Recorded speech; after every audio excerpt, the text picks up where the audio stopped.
What if the most powerful car Ford ever built never hit the road? This is the story of the Ford GT90, a supercar so advanced it scared even its own creators.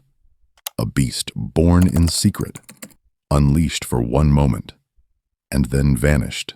But it wasn't alone. Welcome to the world of dream machines that were too wild for reality. Imagine a car so wild, so powerful, and so futuristic. It felt like it came from a sci-fi movie. A car that looked like it could outrun time itself. Now imagine that car was real, but never made it to the streets. That's the strange, fascinating world of concept cars. Bold creations meant to shock the world, then vanish forever. And one of the greatest what-ifs in automotive history, the Ford GT90. In the mid-90s, Ford pulled the covers off a car that made jaws drop around the world. The GT90 wasn't just a car, it was a statement. Sleek, sharp, and packing over 700 horsepower, it was meant to be the spiritual successor to the legendary GT40 that beat Ferrari at Le Mans. Car magazines called it the most powerful supercar on Earth. Fans called it a rocket. And then it disappeared. This video isn't just about the GT90. It's about the hidden world of dream machines that never got their moment. From one-off prototypes to billion-dollar teases, we're diving deep into the legends that never left the spotlight of the showroom floor. So buckle up, because this isn't just a car story.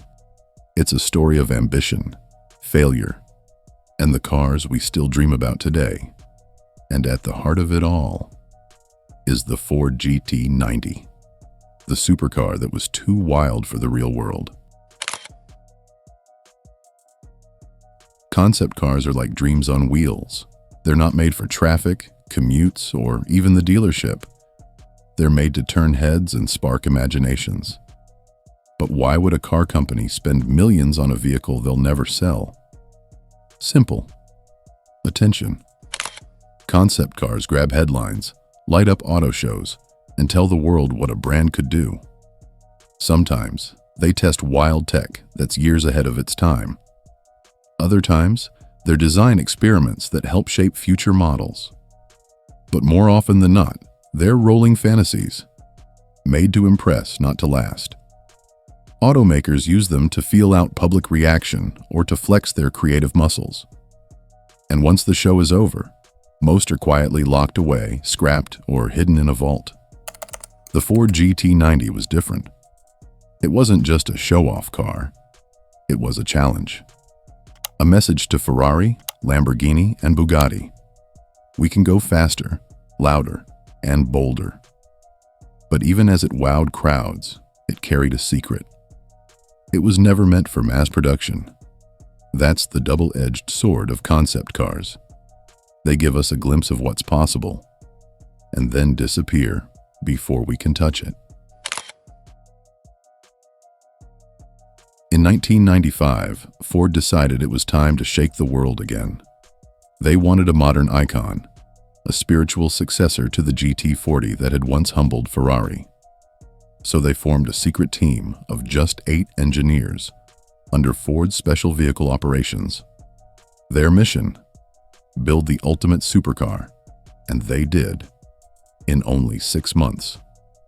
Using the chassis of the Jaguar XJ220, which Ford owned at the time, they crafted something outrageous. The GT90 had angles sharp enough to cut air, glowing titanium exhausts, and a hidden spoiler that rose at speed.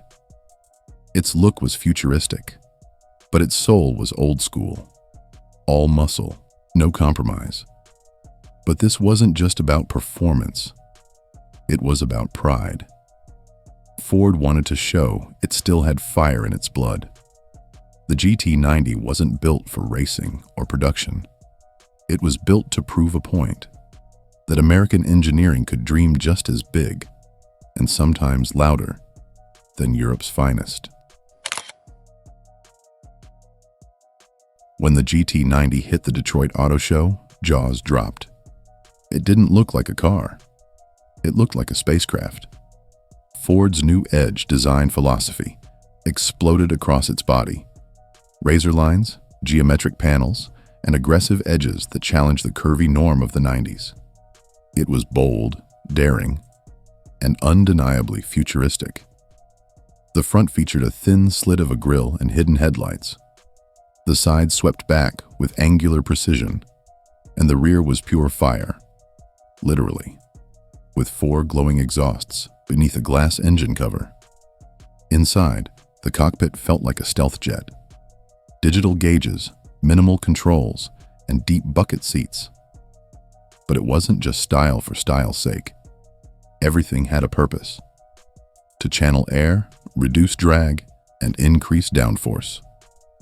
The GT90 didn't just look fast, it was fast, inside and out. In a world of soft shapes, Ford dropped a concept that looked like tomorrow, and it stunned everyone who saw it. Beneath its wild shell, the GT90 hid a monster. A 6.0-liter V12 with 4 turbos, cranking out 720 horsepower. It was louder, hotter, and faster than anything Ford had built. The ceramic titanium exhaust hit over 1,000 degrees Fahrenheit, demanding space shuttle-level insulation. A 6-speed manual and XJ220-based chassis kept it grounded. This wasn't a model. It was fully drivable and terrifyingly real. Yet even with all its insane power, Ford kept it locked away. The GT90 wasn't a dream. It existed, but only for a moment. So why didn't Ford build the GT90? Cost was a major roadblock. The tech was too exotic, the materials too pricey, and the business case too weak. The 90s weren't friendly to high-risk halo cars. Even icons like Jaguar and Bugatti were struggling. Internally, Ford was torn. Some execs loved the vision. Others saw a distraction from practical goals. Without full support, the GT90 was shelved. Not because it failed, but because it didn't fit. The dream was too bold for the boardroom. The GT90 didn't vanish, it survived. Passed between museums and collectors, the prototype eventually resurfaced, stunning fans who thought it was gone forever. It was restored, and today, it occasionally appears at shows. It's fully functional, but treated like a relic. Because it is. There's only one, and it still turns heads like it's 1995.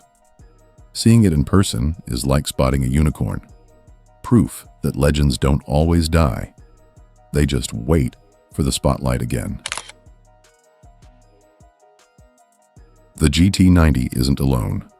There's the Cadillac 16 with a V16 engine, Chrysler's ME412, a rocket on wheels, and VW's W12 Nardo, a record breaker.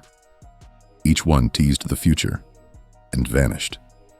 Some were too expensive, others were ahead of their time, but all showed what automakers could do if they dared.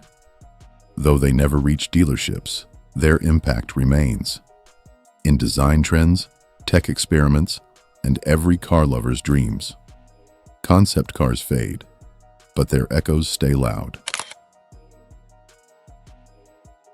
If the GT90 had launched, it might have kick-started a new American supercar era. It could have pushed rivals, challenged Europe, and changed the industry's path. Concept cars like it were more than metal. They were milestones never crossed. We lost bold ideas, design revolutions, and tech that might have shaped the cars we drive today. These missed chances are more than regrets. They're alternate timelines. And the GT90? It was the brightest of those lost futures. The GT90 may never have sold, but its legacy roars on.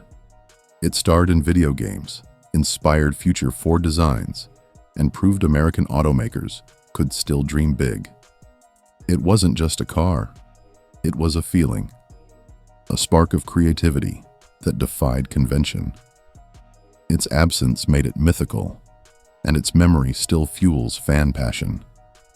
Some legends race, some inspire.